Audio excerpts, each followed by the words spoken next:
Hey guys, what's Bana What Ifs here? This is going to be episode 6 of What If Deku was Gaster from Undertale. Now, in the last episode, we left off as basically Ariel was broken out of the maximum security prison by Kara. And, well, Gaster is currently stuck in the void, although he can speak to Ariel since, well, he's basically become sort of in a glitch. And also, while he was in there, he also unlocked all of his other powers. He can use all of his hands, every single Gaster Blaster, and now he can also summon the gigantic one. Oh, sorry about that. So, we go back to the heroes, being Bakugo, All Might, and the rest of them, currently contemplating what to do about Ariel. Because in their eyes, Ariel and Gaster are a much larger threat currently than All For One, because due to Gaster's efforts, All For One was losing more and more territory in the criminal underworld of Japan.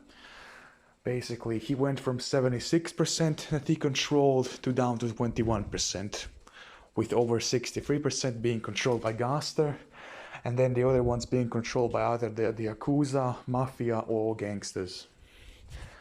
And, well, now they were simply trying to figure out a plan on how to deal with them. But before that, they had something else to basically take care of. That being Overhaul and the whole situation with Eri. And now, instead of Deku being the one who was most concerned about Eri, it's going to be Frisk. Because as the, what's it called, hero apprentices, that is not apprentices, more like the hero sidekick program, I think that's what it's called, or internships in the, what's it called,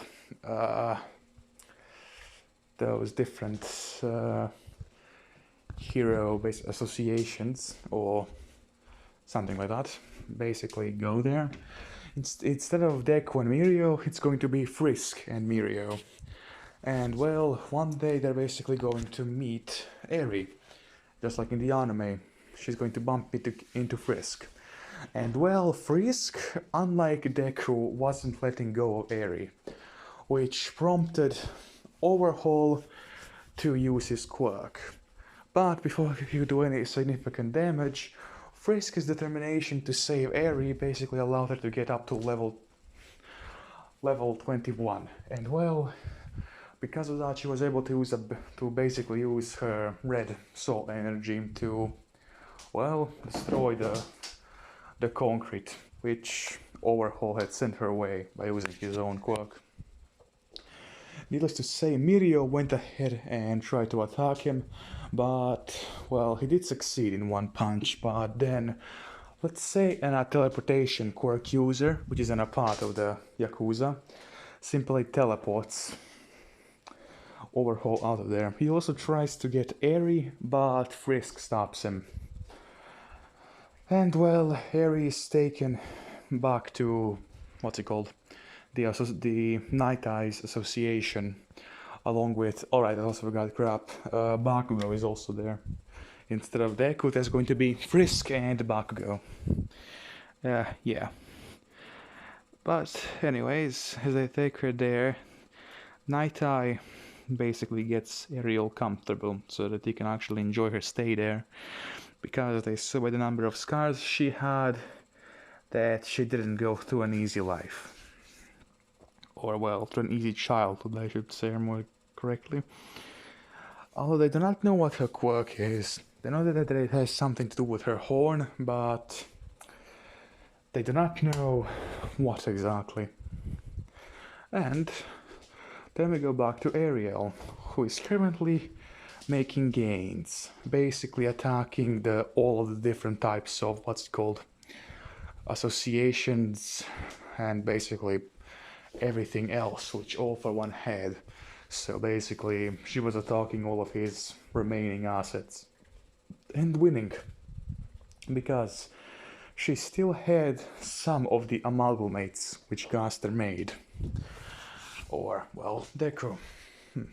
And anyways, as that was going on, Kara was training along with Sparrow, because basically they were preparing to do what they needed, with Gaster speaking to Ariel and telling her what to do.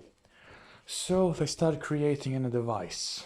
The only problem it is that they need a quirk which can basically rewrite time, so that Gaster could be sent back into the physical world, or the physical realm, more accurately said. And well, after some news spread about Aerie, Gaster gets an idea. Because let's say that Aerie accidentally used her quirk while she was in the Night Eye Association and basically crashed half of the building by making it to dust. So Overhaul now knows where Aerie is, but so does Ariel, along with Kara and the other ones who want Gaster back. So, as Night Eye and the other heroes, including All Might, Kara, Bakugo, and Mirio, along with, along with Uraraka and... oh god, why did I forget her name? Uraraka and Sue. That is, she's the girl with has the frog quirk. As all of them basically are there, along with other heroes like Rock, Solid, and all that, and the other ones. And then the League of Villain attacks, along with Overhaul, and then just the icing on the cake, or well, rather cherry on the cake, would that would be Ariel, who is, thanks to some innovations, she was able to expand Gaster's original soul by giving up about 20% more power. So now she had 60% of her own soul and 40% of Gaster's. That is, she gave 20% of her soul to Gaster. So Gaster was now actually able to sort of physically manifest. Although not for long, but he could still use some of his Gaster blasters and his hands. So it was basically Ariel and Gaster tag teaming, while Kara was fighting against the others, along with Sparrow. But also somebody else who joined on the side of the League of Villains would be Metaton. And well, as the battle ensued, Overhaul basically going up against Frisk and Kara, along with Metaton and Sparrow, because all of them were just basically having a gigantic free-for-all. That's when Bakugo joined along with Mirio. So it was basically a 3v2, we 1v1. So yeah, Shigaraki and the rest of them tried to get to Aerie, but that was when they met. But that was when they were met with All Might and Sir Night Eye, basically working again as a side and a hero. But that's also when Ariel came there, along with Gaster, who manifested and basically using the 40% of her soul, which was technically also his. And that's when they began to fight, with All Might using his smashes to basically try and weaken them, Ariel teleporting with Gaster, not being able to exactly take any sort of physical wounds because, well, he was still technically in the void. But magic from souls, now that could have been used on him. And basically that's how Sans and Papyrus show up, with them with Sans using Gaster blasters and Papyrus using his own orange energy, soul energy, that being the bones which you can fire, along with his special attack. And well, as all that was going on, it was basically Shigaraki, Kurogiri fighting against Sir Night Eye, Sans, Papyrus, and All Might, and then all of them going up against Ariel and Gaster. While the rest of the heroes and the rest of the villains, which were brought in by basically Overhaul, the Hero Association, and All for One's group, they were fighting against the mercenaries of Gaster and Ariel, and also Gaster's amalgamations, which he brought the most powerful ones. That being one which was basically a 76-foot tall monstrosity, which was basically, it was several times taller than the building which they were at. The second one being a flying one, which had 6 pairs of wings and was basically on a gigantic. How do I say this? It was basically in a dragon type. So it had 3 heads with all of them having like different personalities and they could also use different types of soul powers. And let's see, one head had the red soul power, let's get there. So one had basically determination, the other had justice, and the third had the purple one, that being perseverance. Crap, I don't know how to say that. Perseverance? I think that's how I say it. Sorry about that, guys, my English isn't the best. So, as that was going on, and with the third one being the amalgamate, which was the one which attacked alongside Kera. It was the leader of the 3 of those. And he got a bit larger, because he was originally 7 feet tall, now he was 16 feet tall. And he could also use several different types of soul abilities, and he was also given 2 quirks. One quirk being that he had the ability to see basically other people's quirks, like a HUD. And the second quirk being that he has one quirk, which basically tells him everything about somebody. With that being, with that being that he can see that basically everything other than he can see their heart rate, the amount of HP they have, their soul, and their quirk. Just a minute. Okay, here we go. So basically, what I left off, let's see. Alright, I was talking about the draconic, or the half dragon, half human hybrid, or the half amalgamate hybrid. So basically, he had now all of his soul powers and was helping to fight against against basically Sons. The gigantic one went ahead and fought against Mountain Lady, which was also present there, unlike in the anime.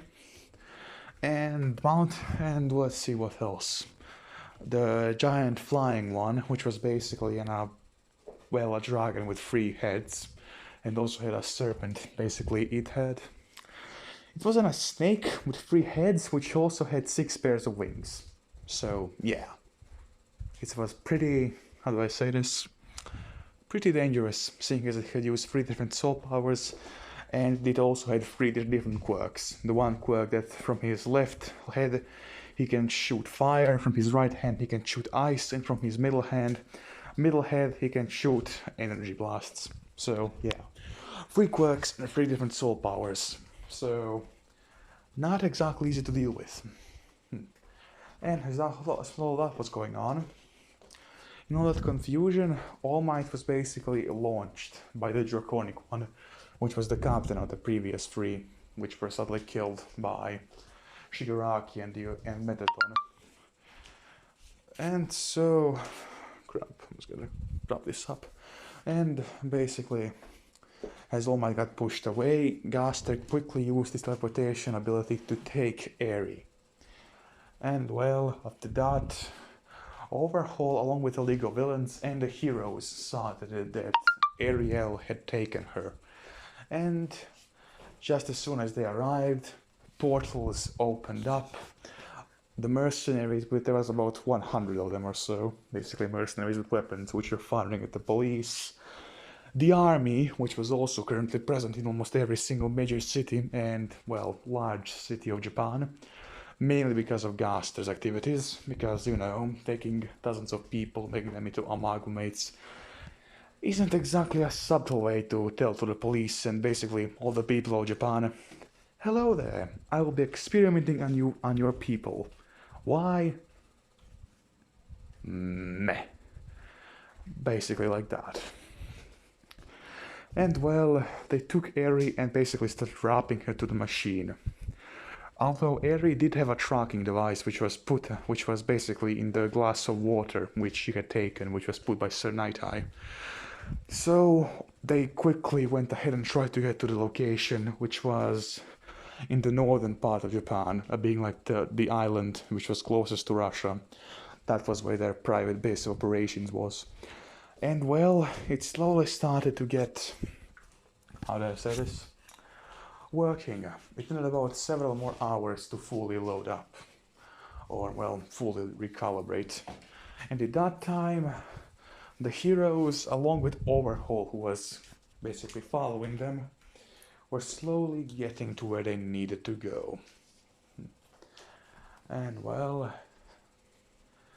soon they came there. With the heroes basically getting onto the island, which wasn't even in an island anymore. It was basically in a fortified base. And well, basically, Gaster had turned the entire island into this. Basically both in a city where most of his mercenaries were, and also in basically a fortress. And let's say that the reason why the Japanese government or the Russian government didn't know that this existed, let's just say because, well, it could start to fly, or well, more likely said, it could float, and it also had the option to submerge itself. And well, the Japanese army and the heroes basically. The heroes they couldn't just bust in there because there was thousands of troops, which Gaster or well mercenaries stationed there. And that wasn't the only thing he had there. He also had, instead of, he had both human guards, being the mercenaries, and he had also developed, well, that being not him, but one of his ingenious doctor, which was working for him, that being Alphys. Alphys had created basically this. Yeah. She had created robotic guards, which were there and stationed to protect against any intruders. So these guards, it did not look like it here, but they were about 35 feet tall. Yeah, that cannon up there was basically a railgun capable of destroying a destroyer. Yeah. So the Japanese army, now helping the heroes, also got aid from the Americans. That being the father of Melissa's shield and the friend of All Might. So yeah, he went ahead and also sent his own basically inventions, and along with several warplanes. And basically, this is gonna be another freaking war. Or a battle at least to get Eri. So, in the middle tower, basically right here, the largest tower, which you can see here, Eri was right there. Although she wasn't at the top of it, that's basically a stupid idea. She was in basically several dozen levels below there. Since you can't see it here, but when the city starts to float, it has several, actually said that it has 126 levels, which go underground, which are currently under the sea. So yeah, this is one giant fortress which Gaster had created, all in secret, basically using magic, since as all of you guys know, he's an extremely powerful. And well, technically this isn't even that far of a stretch, that Gaster could make this, or well, Deku, because technically Gaster was the guy who created the entire core in Undertale. And from what I heard, the core is basically, I think it's like 30 kilometers in like all, basically how they say it, at all sides. So basically it's 30 by 30, that is, it's by 30 by 10 miles. So yeah, and Gaster created all that using his magic. And basically this fortress is 10 by 5 miles. So yeah. And just basically that happens. Japanese and USA carriers, destroyers, and their respective armies and air force go ahead and try to take over the fortress, because this was the most technologically superb thing which was on Japanese, well, soil, should we say, or the Japanese sea.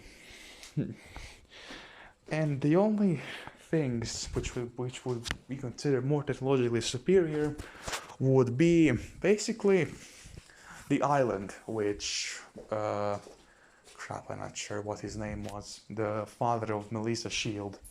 He was the only one who had basically better technology than this, and even then he wasn't able to recreate these guys.